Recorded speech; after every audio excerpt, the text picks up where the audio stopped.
Welcome to Flyline Podcast, where we enjoy the interesting stories behind the legendary guides and fishing luminaries connected to Maine fishing. I'm Michael Jones. Today, our special guests are Lila and Carroll Ware. Carroll and Lila live in Skowhegan, Maine. Like my own family, Lila's family lived in Mount Vernon, Maine. In the summer of 1980, their love story began on a fly fishing date on the Kennebec River in the Forks, Maine. Carroll successfully became a master Maine guide in 1989, and Lila followed with her licenses in 1990. Carroll's early career was guiding fishermen and hunters at several of Maine's quintessential Maine sporting camps, and together, Carroll and Lila managed one of the premier camps in the Rangeley region. As a husband and wife team, Lila and Carroll operate Fins and Furs Adventures, an international sports travel and consulting business. They host and promote travel for regional and international fishing destinations and lodges. The Wares pioneered a unique training program to help local recreational enthusiasts obtain their Maine Guides license. Their program has run for 33 consecutive years.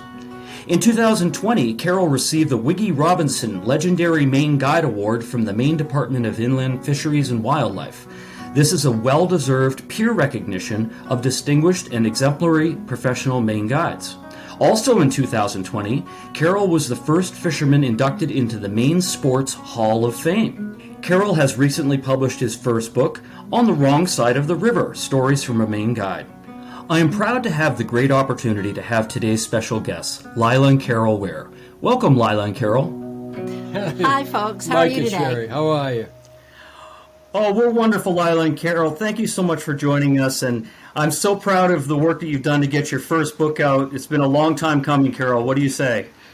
Well, I procrastinated for about 50 years over this, and had lots of time to accumulate a lot of the stuff that's in the book. I have a very dear friend. He has been my best friend since we were 12. And he is a disabled Vietnam veteran, and he has been one of several people who've been after me for years and years and years to start to write the book. So in January of 2020, he called me, and he said, "Have you started that book yet?" And I said, "Well, no, but I've got really gathering my thoughts up, and I'm about to start." And he said, "Look, if you don't get off your fanny and write that book, I'm going to die, and I'll never get to read it, so you better get started." I started that afternoon. And is he still alive, and has he had the chance to read it? He is. He got the first copy of the book. Mission accomplished. That's wonderful. Yeah. Absolutely. Well, COVID was, of course, the onset of COVID was that spring, and Carroll had a lot of time to write, so it was a good time. Yep. Timing was everything. I think COVID is as awful as it was, in as many negative ways it impacted families and people around the world. It also opened a lot of doors, and this is another example of that. I think that podcasting has been a way for people to feel a little more comfortable, communicating from a distance, and it certainly allows us to stay connected. But I did get your book, Carroll, because you were so generous to get it to me. And my reading style is to put things up, pick things up, and put things down. But the chapter I went to almost immediately was the final chapter, which is the chapter regarding Lila. And I said, on the wrong side of the river, in your final chapter, you discuss your impressions of Lila and how you first met. Can you recall that experience for our listeners? Like it was yesterday. Please. I was, the last 5 years that I worked for someone else, I worked for the Chinbrook Corporation out of Pittsfield. I was a purchasing agent for them. And they were rebuilding the paper mill in Madison, Maine. And our secretary and Lila were good friends, and Lila had applied for a job, a secretarial position for the chief executive officer of the mill. And she came down and said hi to my secretary, and she was dressed to the nines, and she looked great. And we said hi, how are you? And that was pretty much it. And then in, I don't know, a week or so, she was back. She was on her way to meet the guy that she was dating. They were going fishing. And naturally. She had a fly rod in her hand, and her hair was up in a red bandana. It was a red and gold plaid shirt and a pair of jeans, and she was in boots. And I saw that fly rod and looked at her, and I went crazy. And I just... the die was cast. Yeah, the From die there we was went cast. fishing. And so our first date, we went fishing. And we were up in the Kennebec that morning, and we'd fished the river and sat there and got out of our waders, and we were sozzling our feet, and I leaned over and kissed her, and she blushed, which I just thought was the coolest thing I'd ever seen. And the rest, as they say, is I was history. still very innocent then, you know. Right. I'd only right. been married twice, so. Yeah. Anyway. Yeah, that's a fantastic story, and it actually kind of mirrors, I think, a way a lot of the fishing couples have met over the years that have stayed together. Couples that fish together stay together. So I like that. Yeah, I like that, Mike. Yeah. Put your tag on that one. Use it often. Sherry and I fish a lot, and we always have a good time together, so that's great. So, Carroll, let's flash back to the late 1980s. You get your guide's license. How did you get your guide's license? Believe it or not, I started guiding in Quebec. No, how'd you get your? I'm sorry. How did I get it? Well, I went and pursued the process through the Maine Department of Inland Fisheries and Wildlife. In those days, you could take all 3 license tests at once: hunt, fish, and rec, which has subsequently changed over the years. And I went down and I got all 3 licenses, and I'd worked very, very hard to prepare for the test. We're the toughest state in the country to get a guide's license in. And I really, as we instill in the people that participate in our programs, you got to go in that door of that office and be positive and think you're gonna get this done. And I did, and I told her that I would, and I came back, and it was really quite it was a Friday, and we didn't have very much time to think about it, because Saturday, a gentleman who owns a set of sporting camps in this part of the state said, "Did the guy at Bozebuck Camps call you?" And I said, "No." And he said, "Well, he knows about you and he's looking for a guide." Monday morning, I went to work at Bozebuck Mountain Camps. The upper end of the lake, where the Big and Little Megalloway rivers come into Iskahos Lake, was shrouded in fog, and the first thing I did when I left the dock with my 2 customers was get lost in a fog bank. But we managed to make our way up the river, and the rest, as they say, is history. That's great. So, what were your first guiding stint was at Bozebuck, and how did it all begin from there? Like, you were doing trips for them, and then did you start to branch out and work for Carroll Ware himself, or did you stay kind of as a dependent guide, as we say? I stayed at Bozebuck for, I guess, 4.5 years. Occasionally, when either work was slow or our guests that we'd come to know were going to different lodges, we ventured out occasionally to different lodges. And we just would accompany and take work in other lodges. Where there was opportunities and where I wasn't needed at Bozebuck. And that was good. It just kind of gave a chance to get our names out and around and get familiar with the other people in our industry, and it sort of took off from there. And you were living in Skowhegan then? Yes. Yeah. Were you guiding on the Kennebec at all? Yes. Yeah, I was. I guided on the Kennebec whenever time allowed. Eventually, Mike, I became an Orvis-endorsed guide for 2-3 year stretches, and we bought a drift boat, and we ran the drift boat on the river for 6 years. So I can see you in Solon and maybe in Bingham and fishing in that area, maybe up in the Forks a little bit. Yep. Down to Augusta. We did. Yeah, we were down. We'd go down through to Augusta. I also had the Tidewater license eventually, so I could get down and fish below the Edwards Dam, which at that time was where you had to have the saltwater license. Exactly. I think it was when I got my first drift boat was 1990 something, and they were just getting ready to pull the dam out, and and I got to be one of the first trips down from Waterville to Augusta, drifting that after they took the dam out, and that was amazing to see what was unearthed when the flow dropped. I bet it was absolutely amazing. Yeah. So so you and Lila, you had the idea to train outdoor enthusiasts to obtain their Maine guide's license. Tell our listeners about the early days of forming the course and kind of what the brainchild was behind it. You spoke a little bit about taking the test and how hard it was, and I'm sure that must have been a seed that was planted for you.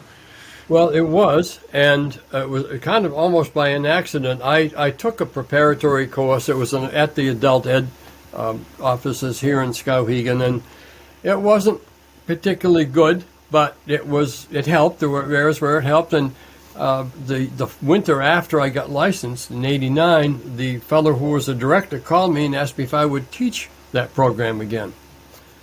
And I said, not me being me, and said, sure, why not? I can do this. And so we started there, and that lasted a couple of years, and then it was apparent that we were much better off hanging our own shingle out, so to speak, with this training. And we began to offer the programs, and we began to develop, and I suppose, Mike, it started with taking the test that I had gone through and talking with some of the folks at IF&W. IF&W's mandate for guides is safe trip, legal trip, quality trip. So we could start with that as a base and build around that and build around the information that's necessary to get through this testing process. The not just the map and compass, but a lot more of the non-technical is not the word, but like in those days, the second part of the test was a lost person scenario. And then we went from there to the general specifics of the license, of the laws, so forth. And I hesitate to say it took on a life of its own, but we just began to build sort of around our personalities, I suppose. But we began to build this base of information. We, very early on in this, very early on, decided that it was a great idea for us to continue to be in contact with people who were taking the test. And we did that by saying, listen, you get that test and you get home and you had a chance to digest all of this, send us an email talking about your test experience. To this day, our training manual, which is several inches thick these days, we keep 18 to 20 of those emails. Current emails. We update them, and we tell people, listen, these emails are incredibly important parts of your study process, because we can stand up in front of you until we are blue in the face and say, well, this is what your examiners will probably say or look for in this particular circumstance. These emails are verbatim what the examiner said to one of our candidates.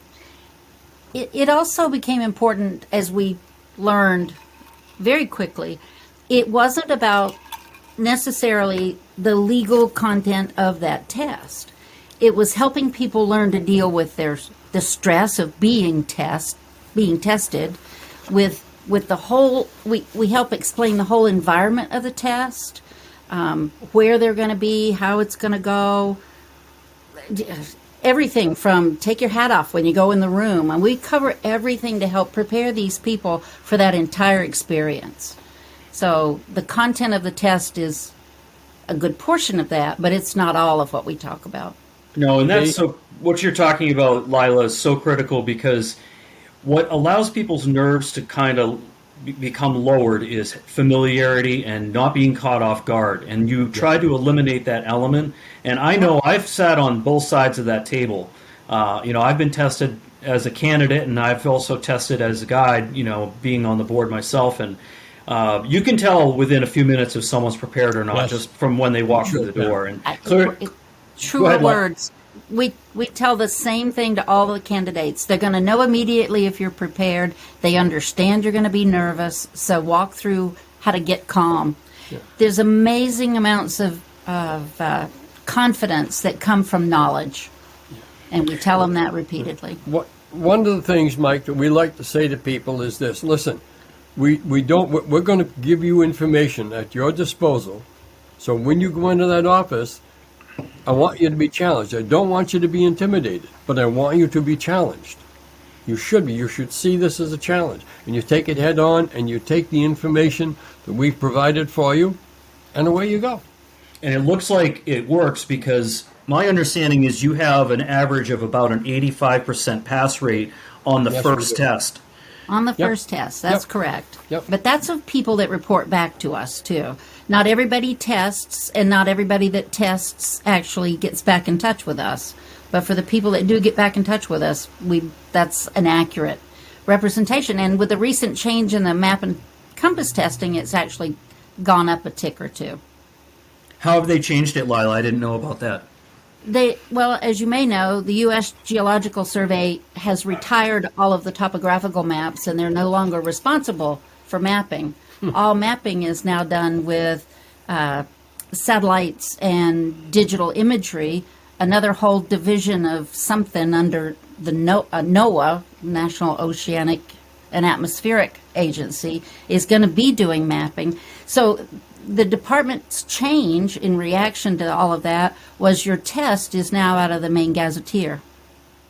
Wow, I didn't know that. And that's interesting because you should, I mean, I think about it. I don't go into the woods with topographical maps. I go into the woods with the Bible, right? The Gazetteer. Exactly. Yeah. Yeah, we all have, I mean, I bet I've gone through 25 of those in my lifetime and possibly more because I ruin the covers on them even if I put a protector on it.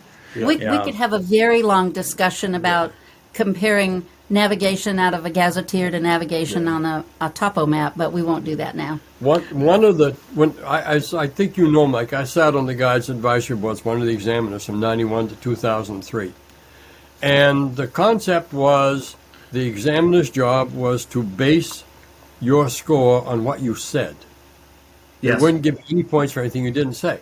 So it didn't until April of 22. They were open to pretty much how you'd come in to do this. But now the concept is you bring a current unmarked copy of the Gazetteer with you when you come through the door of this office to take your test. You have to bring it And on. we will open it to the appropriate page. We will give you the instructions, the to and from instructions from that page, and we insist that you use the compass as a protractor. Got it. So you still orient the map to magnetic north, and then you. No, you don't have to. Oh, okay. All right. What you do, they'll the 2 points that they will give you that are on that map, and instead of typically inlets and outlets which are used by contour lines, it's picnic areas, it's boat launches, it's gorges, it can little be town marker. towns, Yeah. anything.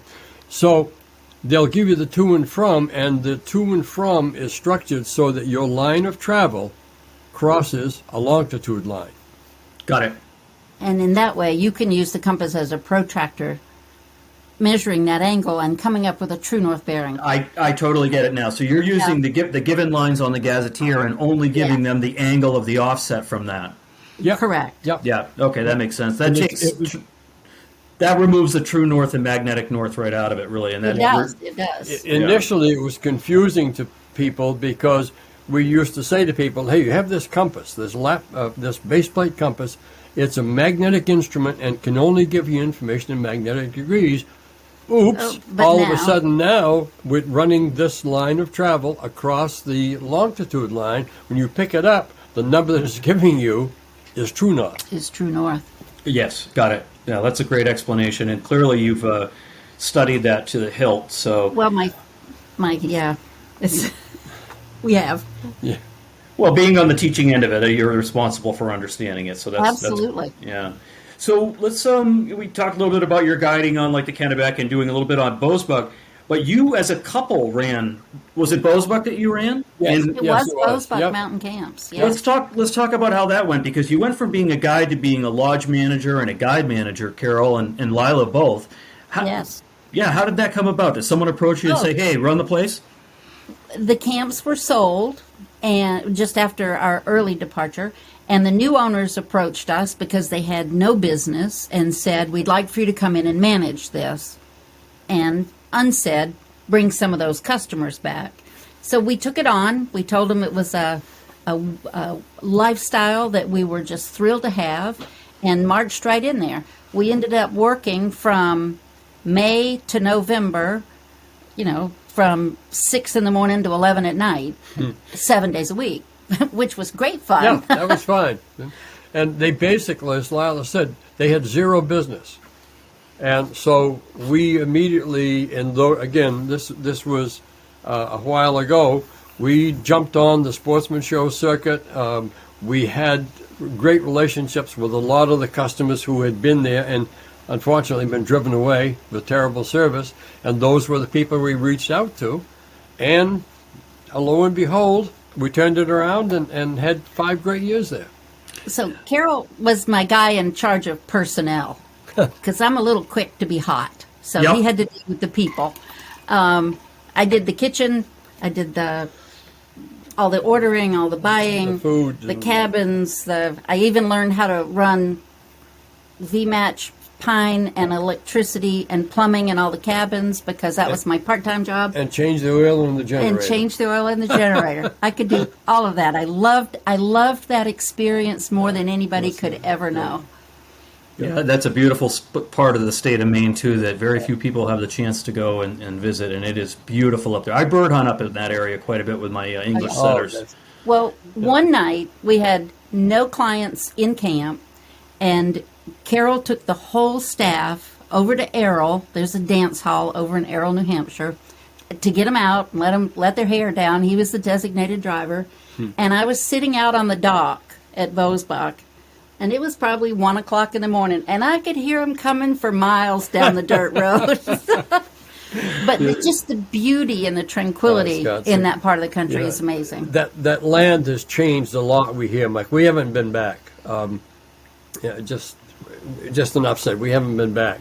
But boy, oh boy, to be able to go to sleep at night with the loons singing to you as you went to sleep was just fantastic. Well, one night we got all the customers up about 11 o'clock because the northern lights were coming down the Little Magalloway River. It was stunning, and we just didn't think they would care if we woke them up. We knew they'd want to see We that. went down the whole line of cabins and got everybody up that wanted to come, and we had, we had 20 people out there in the parking lot, Yeah, I guess, in various just stages enjoying of it. undress. But That's a wonderful story. It's been a while since I've seen the Northern Lights because we just have so much light pollution in Yes, this we area. do. That We you do. do have to go to. I mean, you see glimpses of it, but when you're in a place like Northern Rangeley or up around Cocadjo and Golden Road, that's when the Northern Lights really put on a first-class act.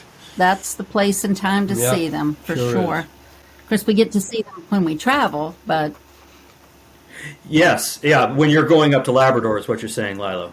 yeah, Labrador and Quebec. So let's talk about that because actually that's my next question. So you're working out of Bosbach. You're probably having a lot of good conversations with people about some of your experiences traveling, and then it occurs to you maybe we should start an international travel business. yeah, Well, it kind of wasn't that obvious to us at the moment, but in 1987, Mike, 86, I'm sorry, we decided that we were going to go someplace to do it and take a big time trip. So we went to the Broadbeck River fishing camps, which is in the interior of Quebec. And the Broadbeck River runs out into James Bay eventually.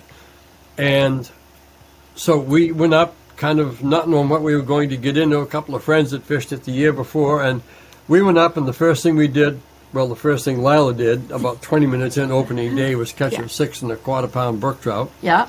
And you got I think your best that week was 5. I think I was a measly 5 pounds. Yeah. So I was taken with the place immediately. So we just fell in love with the place. The owner became one of our dearest friends till the day he died.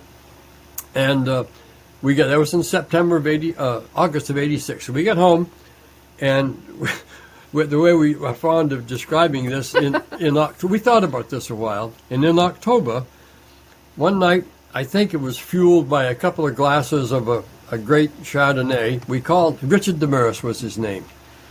We called Richard and we said, Richard, we have this idea.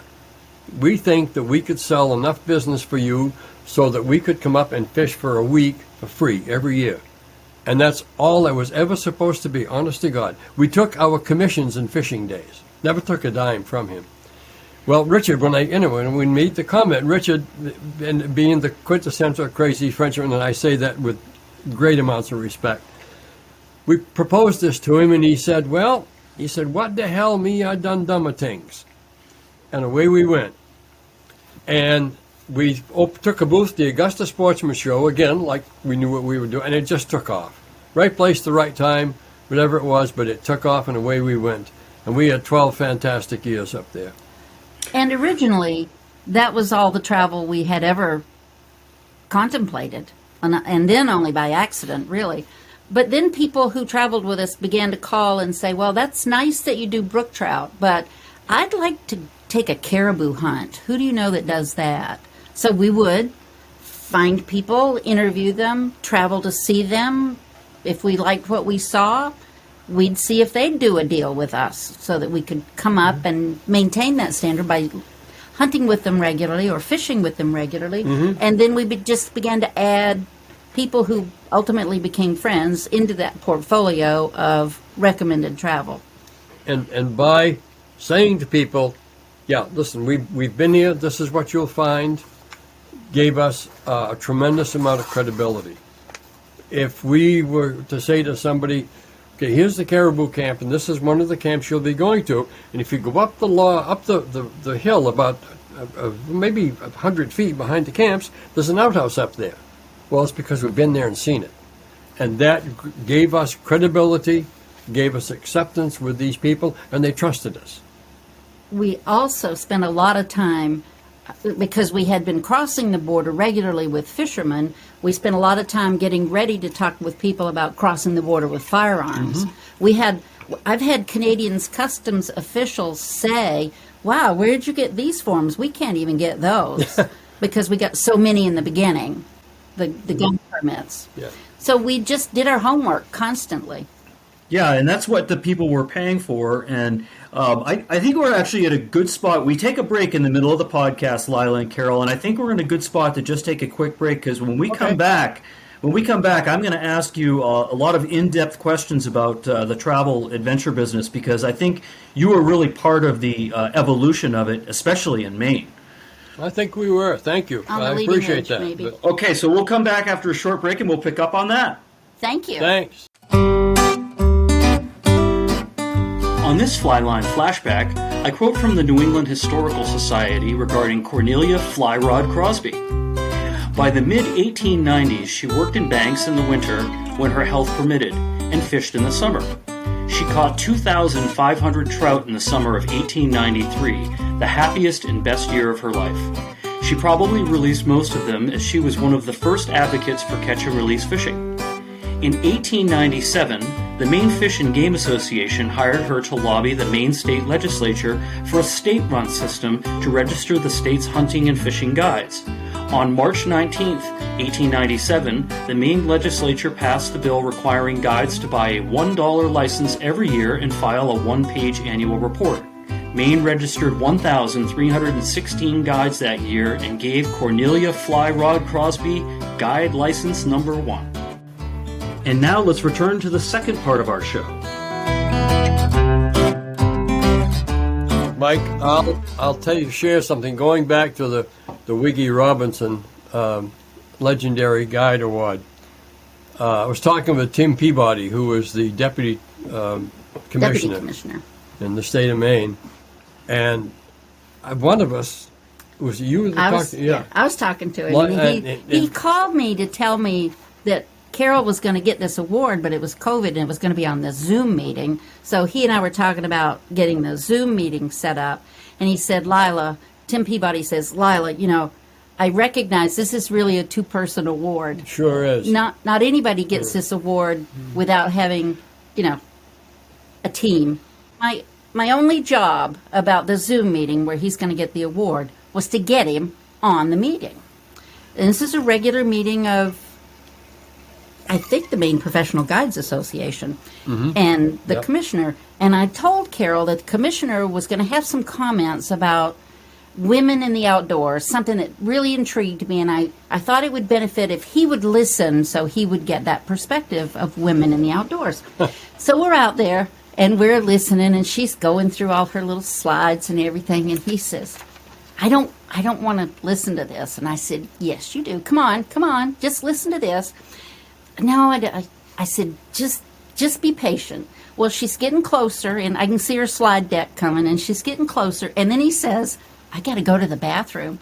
And I said, no, you don't. He said, well, yes, I do. And I said, well, you can't. And he said, well, why not? I said, just sit down and be patient. And about that time, she'd gotten to the slide about the Wiggy Robinson Award. Jeez. And he looked at it, and he looked at me, and thankfully I had written down 3 things in front of him that he could think to say when he realized that he was getting that award.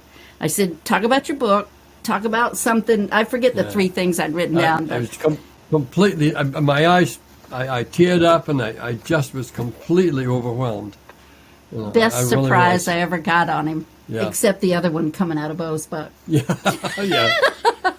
Well, as as someone who works in your industry and someone who shares your reputation of, or appreciates your reputation, I should say, I can't think of someone that could deserve it better. I think it's great that you got it. Yeah, absolutely. It's a two-person award, but thank you so much. It's your award, and I agree. Yeah. You spent all the time guiding those people.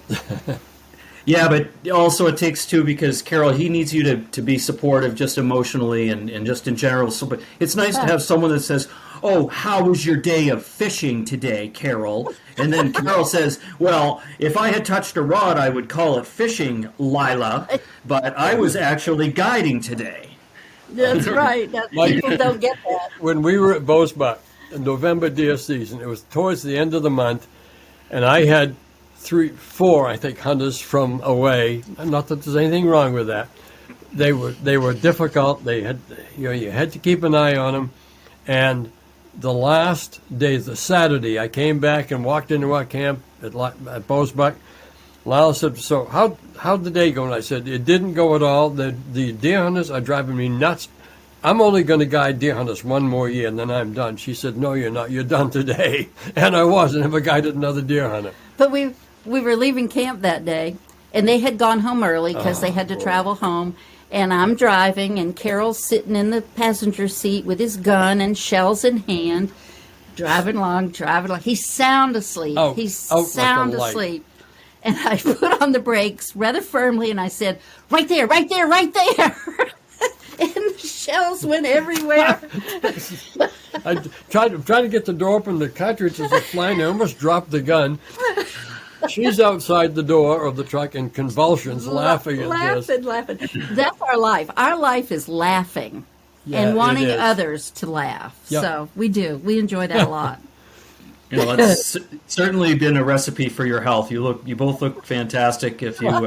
If our listeners could see you, they would be very impressed with how you've aged. So, back to some of the international stuff, if you don't mind. That was a wonderful story that you shared, by the way, about the Wiggy Robinson Award. I was going to ask you about that, but you answered it for us already. That was fantastic. Thank you, Lila. Oh, you're welcome. When you were you said the Broadback River, was it? Yes. Broadback River fishing camps, yes. Tell me about how you got going with Mackenzie. We were at a sportsman show in Pennsylvania, and it was a 4 or 5 day show, and it was nuts, and it was crowded. All the exhibitors were just whipped by day 4.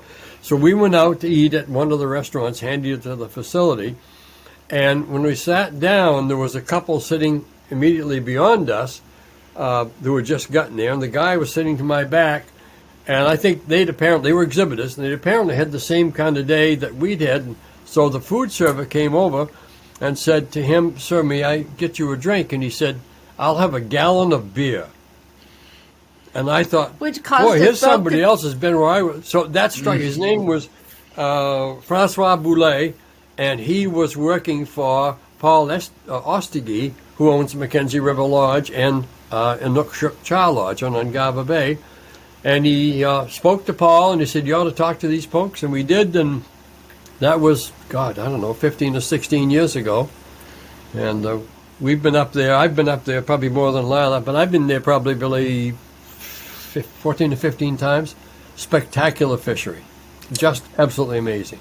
Tell me about one of your trips up there, Carroll. I know the river myself, so let's chat a little bit just as mutual guides. What's your favorite hole? Oh, boy. I'm pretty partial.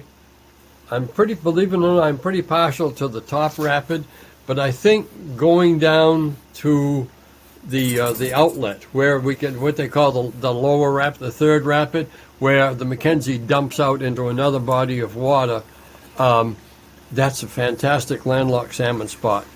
And I was down there with Paul and another customer several years ago, and I was walking along the edge of the shore to get down to where I wouldn't be in their way, and I look, and here's a red in the water about a foot deep. Here's a red about the size of a washtub, And I said, holy smokes, there's some fish here. And within minutes, had a 9-pound landlock on the end of the leader. So, and to the listening audience, a red is a fish's nest for laying its eggs. Yes, good one. Is that the same pool where that great big stonefly was on the tip of my rod? No, the stonefly was up at what they call the pond. Okay. The first run of, when you come around the corner from the point where the Mackenzie River Lodge camp sit, runs down through there, and there's a big pond down there that's a quarter of a mile across, and on that point, the Mackenzie River has the biggest stoneflies I've ever seen in my life. They were, the one that was on I didn't know what it was, put the rod tip down there. It had to have been 3.5 inches long. Oh, it was huge. Giant, Mike. Huge. Yeah, so I'll tell you a quick story about stoneflies, Lila, since you're affectionate about them. Yes. I was fishing first, second, third pool, which is in the upper river, on River Right, and I kept getting a flash of a big salmon that just would follow the fly but not take it. And I was with a young guide. I was assigned a young guide for the whole week. Paul wanted me to work with him because he wanted us to share. He wanted me to help guide him as well as him guide me. And I said, I think we should try nymphing here. And he just really didn't know much about it. So I hooked up a nymphing rig and I stood down below the pool and threw up into it. And it was the first drift, and I had about a 7-pounder on, landed that one, and we got 3 others, one bang, bang, bang. And this was in June on stonefly nymphs. And I don't think those fish had seen a hook in 2 years because of the pandemic. Yeah, Oh my absolutely. gosh, Absolutely. Yeah. Wasn't that exciting, though? Oh, it was the best. And the part that I wasn't prepared for was after, I think, the third fish, my arm was so worn out that I was done for the day. I mean, Wow. you catch a 9-pound landlocked salmon in that river, in that moving water, and it's going to put up a 20-minute fight anyhow. And then you multiply that times 3, unless you're the Incredible Hulk, you're done for the day after that. I know I was. Those river fish are so strong, so powerful, just from being in that current all the time. So the beauty of marketing for a Mackenzie River Lodge is you get people there once, and they're automatically going to go back. They're going to go back. So when are you? No, I won't ask you. When you're I am. back. 2024 is when I'm going back in August. Yeah, exactly. Yeah. Mike, I bet you'll agree with me when I say this. I've said this numerous times last weekend to people. Mackenzie River is one of those unusual fisheries where when you put a fly line on the water, you better hang on and you better be paying attention because you never know. I have my best brook trout on the Mackenzie was 7 1/4. I've caught bigger fish over at Osprey in Labrador, but boy, those fish up there are just beautiful.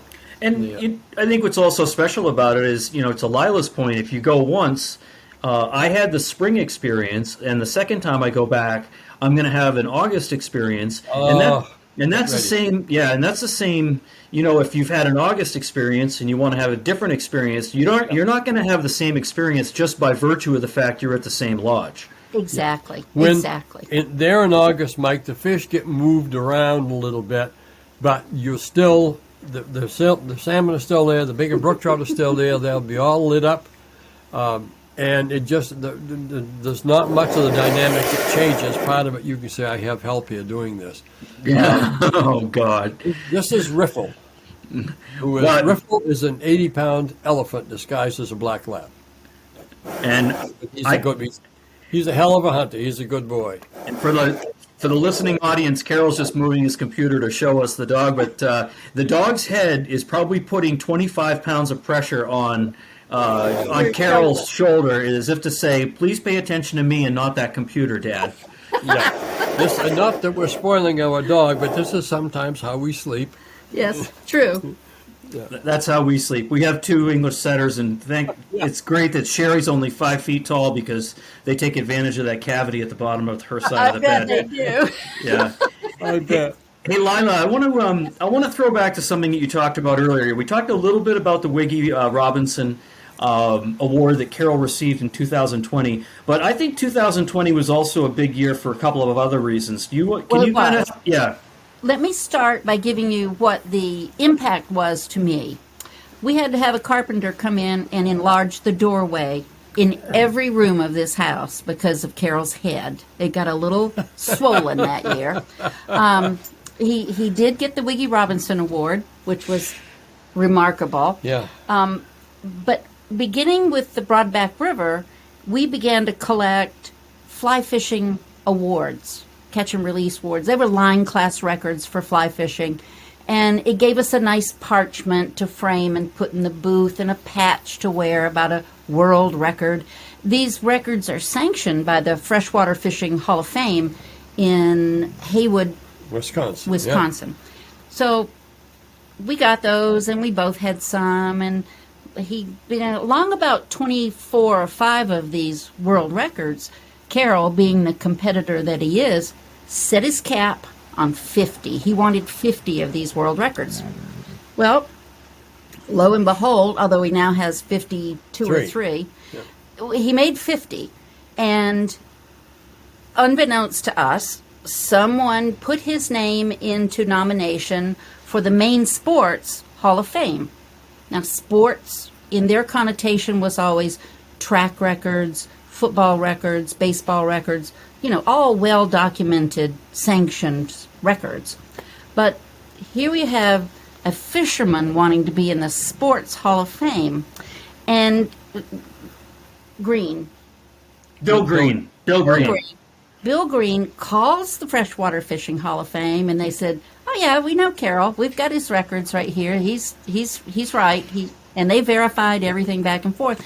So on behalf of all sportsmen, including fishermen and hunters in the state of Maine, Carroll was the first inductee to the Maine Sports Hall of Fame as a fly fisherman, which was remarkable. It was a very formal event. He had to get a tuxedo. He wanted to wear his fly fishing vest under it, and I had to say no to that one. But it was in Merrill Auditorium in Portland. It was quite formal, and the silver cup thing that they gave you the award is just beautiful. Huge, and it's quite the honor. I didn't realize what it was until after the day.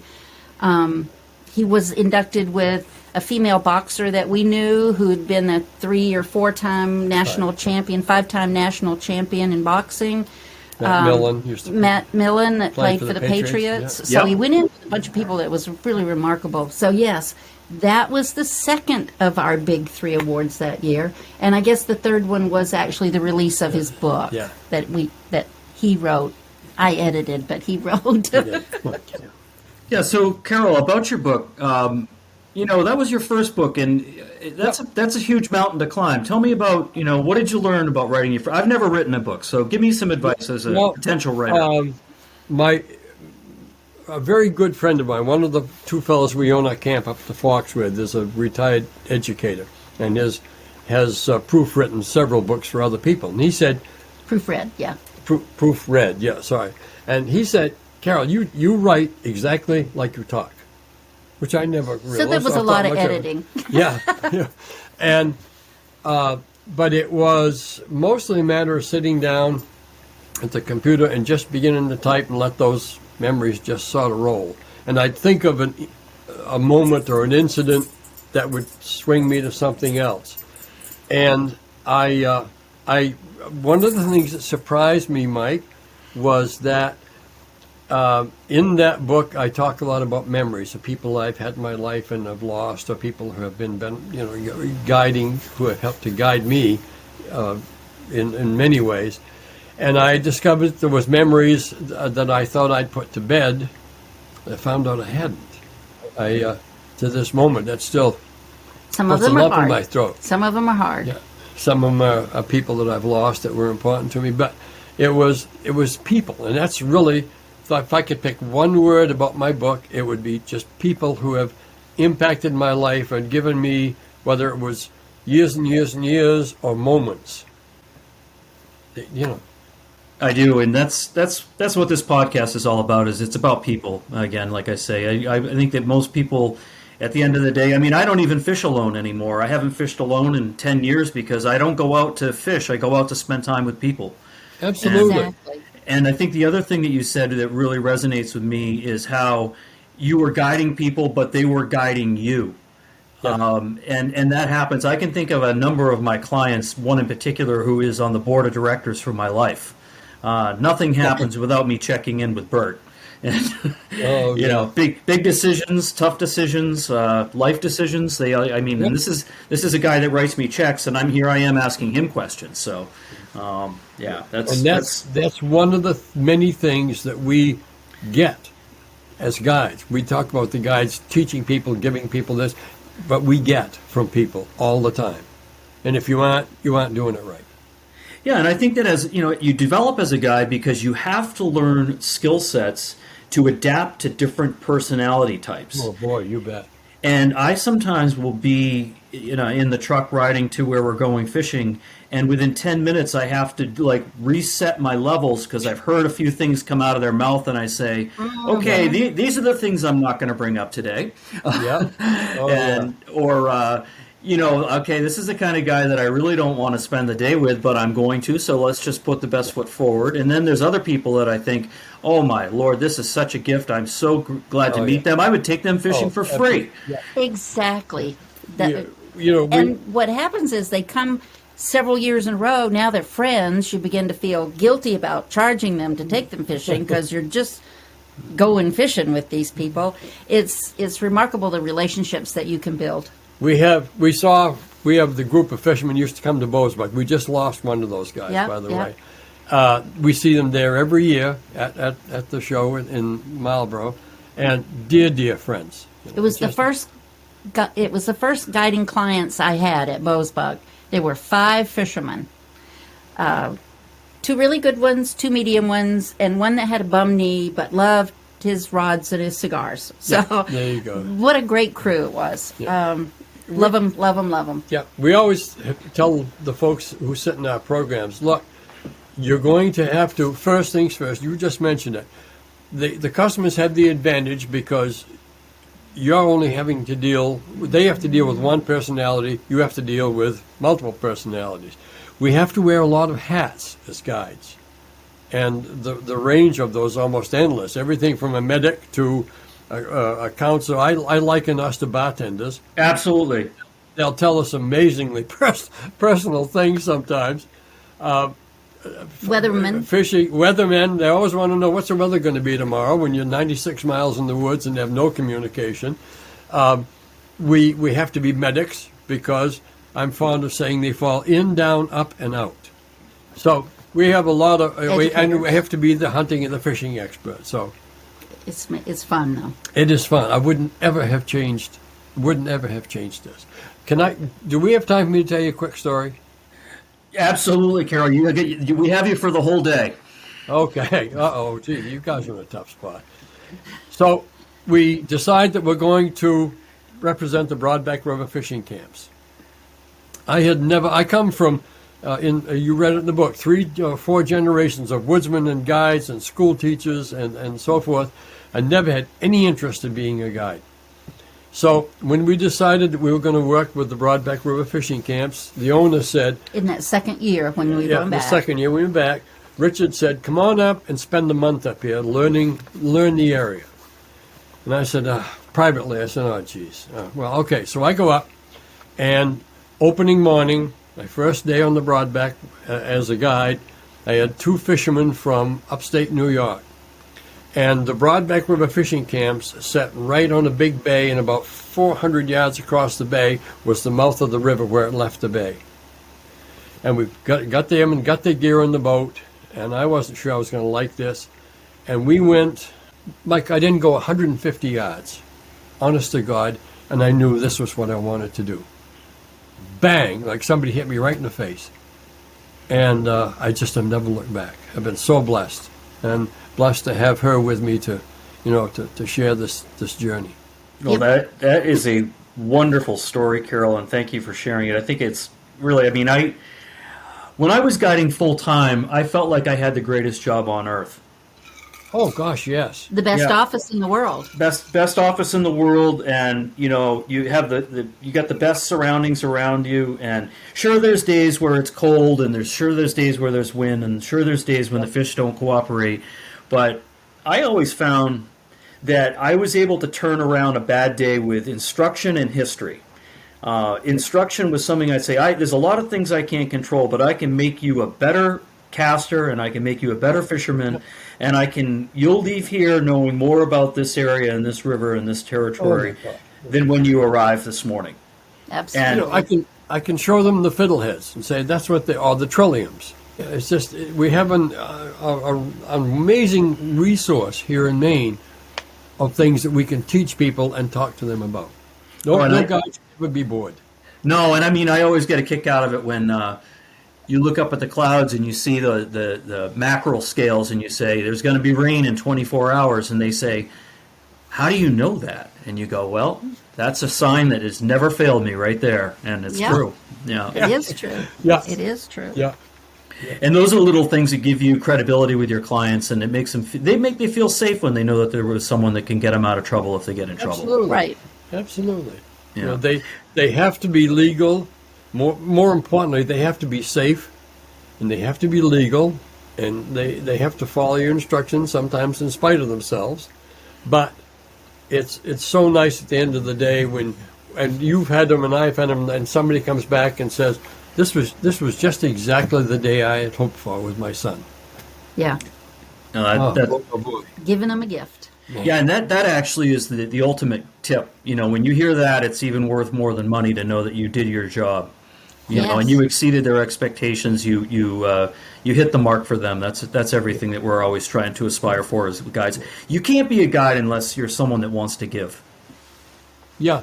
We say to people in the classrooms, look, if you're not going to be passionate about this, don't go take the test. Just by being here for 2.5 days, we'll make better woodsmen out of you. But don't go take the test. Be passionate. Be challenged. Don't be intimidated, but be passionate about this and the gift that you have to share with people. Smarter words have never been spoken, Carroll. It's true. Well, I'm not sure about that, but I must have been close. I will tell you, every class hears that. Yeah, literally, they do. We've actually had many people, not many, but we've had some people who, after a half a day of listening to what we call the preliminary stuff, they know guiding is not for them. They'll just know it. And we had one gentleman come and listen to about 30 minutes of it. He was a minister, and he just said, I don't think this is going to be for me. So, but I've also known people that have taken your class and other classes similar that they take it for their own personal growth. They never have any aspirations of getting a guide's license. They just want to know more about what a guide has to go through, and they want to learn all about the weather reading and map and compass and all that. And I think they never have any illusion of getting even if they do get their license, it's almost just like a personal milestone. And I bet there's been a lot of people that have come through your training. Yeah, I think about 15% of our folks might come through for what we call personal enrichment. We take some of the same skills that we present to these adults, and we work with some of the students in the outdoor programs here in Skowhegan. High school Soren kids Soren, and junior high school kids. Soren Soren runs an outdoor program here, and he invites us over. We love to do navigation with them. Just share knowledge, give all the time. It's fun. It is, and it's when I excuse me, I like to say to people, when you put that patch on, whether you like it or you don't like it, you become part of a tradition that's over 100 years old, and with that comes a very distinct responsibility. We are stewards of Maine and its resources. Yeah, and we're supposed to represent the best of the best. Absolutely. Well, because that patch is recognized as being among the best, we should live up to that standard. A lot of people don't understand that patch recognition issue. They have a personal goal of getting one of those patches, but we have stories of former students who got their license, went on a big hunting trip somewhere, and over coffee and the fire in the evening, comes out with his wool jacket on, that's got his guide's patch on. He gets offered work before he leaves. There's a dozens of those stories, Mike. That patch is so well recognized, and we're held, I think, as we should be, we have wardens, whenever we can, come to most of our programs to talk about the people who are participating, about the relationship between guides and game wardens. And the game wardens will very often say, look, as guides, we hold you to a different standard than we do John Q. citizens. They'll the general acknowledge, public. maybe they shouldn't, but they kind of do because they expect more out of us. They know we should be capable of delivering more. And it's a two-way street. Yes, it is. They say when there's that trust factor there, you're going to get information if you need it about where the birds are holding or where the moose is or where the fish are. So it's a good conversation. Yeah, it is. Yeah, they don't let you off lightly if you're short one life jacket like they would a normal civilian from out of state in a canoe. Yeah, no. Yeah, right. Story, Mike, again, just related to that. A fellow named Glenn Pratt, who was a sergeant with the department, was the departmental chair of the Maine Guides Advisory Board. And Glenn and I had known each other for a while. We get along very well. We were due to sit together in Augusta and test for the boards the next day. I had some people that wanted to, if you can imagine this, I have to be careful where I said, they wanted to bass fish, and that's okay. So I said, good, we'll go down to the Belgrades. So we're having a lovely day on the water down there in the Belgrades, and I look up, and here comes the warden boat across the lake. And there's 3 wardens in it. One of them is Glenn. And he comes over and stops, and we chat for a minute. And I said, Glenn, would you like the guys to show your licenses? And he said, no. If they're with you, we don't have to worry about them. He said, I'll see you in Augusta in the morning. So on we went and get down there the next morning, and he and I were the first 2 people there. And he said, Carroll, do you mind if I tell you something? Or ask you to do a favor. Ask you, oh, yeah. He said, ask you to do me a favor. And I said, sure, what can I do? And he said, register your boat. Oh! That was a good one. Boy, that was. I wanted to. I just felt like the village idiot, But I registered the boat when I got home that afternoon. So. Well, I think, just in speaking with a few people recently related to the podcast and, who are guides, I think that the Maine Warden Service has gotten, they're as good as they've ever been right now. I do. Oh, I do. fabulous. They are fabulous. They're the best search and rescue professionals, probably, certainly North America, maybe any place in the world. But, and the thing is, that they have to deal probably more often than they'd like to with people who are the biggest, I'll be nice and say, idiots in the world. That's fair. Yep, they do. They have a challenging job. They're the ones that get up in the middle of the night when someone hits a moose on a road.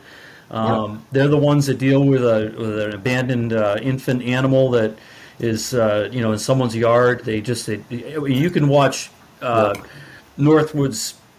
What's the show on Northwood's Law? Yeah. Northwood's Law. Do you know how highly regarded that is nationwide? Oh, People love that show. Sure. I thoroughly loved it when our guys were totally it's the show. It's tougher, I think, than being a policeman in many respects because of the. Well, in a little town of Skowhegan, we have a police force of 6 or 7 where we've got one warden that covers this town and about 6 other towns. Yeah. So the area they cover and their responsibilities now increased with snowmobiles and I don't know. It's a very difficult job. We love our guys locally. We get to interact with them a lot. I'm proud to say I've got them on all their contacts on my phone. They'll be the first people I call if I have a question. They're great. They are absolutely great. We have 2 dog handlers right here in the area, too, the canine team members. And the time and effort they put in is amazing just for training those dogs. Yeah. And you're referring to wardens, correct, Lila? Yeah. Correct, yes, I am. Yep. Yeah, that's great. I'm honestly convinced that we could talk all night long. Okay. Oh, I'm sure we would. But I don't think we should. I think we've come to a really good place. I thank you both so much for your service to the state of Maine, Carroll, for earning those awards. Congratulations from my heart. I think you deserve everything that you've been given. Lila, you're a beautiful woman in every way, and Carroll, I'm sure, lets you know that at every turn in the road. Every day. You should get a medal for picking me, but I'm not complaining, so here we are. Oh, I like that. That's excellent. But we really appreciate you taking some time out of your evening to join us on. Yeah, our pleasure. And again, the listeners at Flyline Podcast are probably going to get a lot out of listening to this legendary power duo, Carroll and Lila Ware. Thank you so much for your time. Good night. Thanks, folks. That brings us to the end of this episode. Thank you for joining us for this intimate discussion, and thank you for listening to Flyline Podcast. A new Flyline Podcast episode will be released every 2 weeks on Tuesdays, so be sure to come back to meet our next famous guest. Until then, this is Michael Jones. Flyline Podcast is a product of Riverside FM.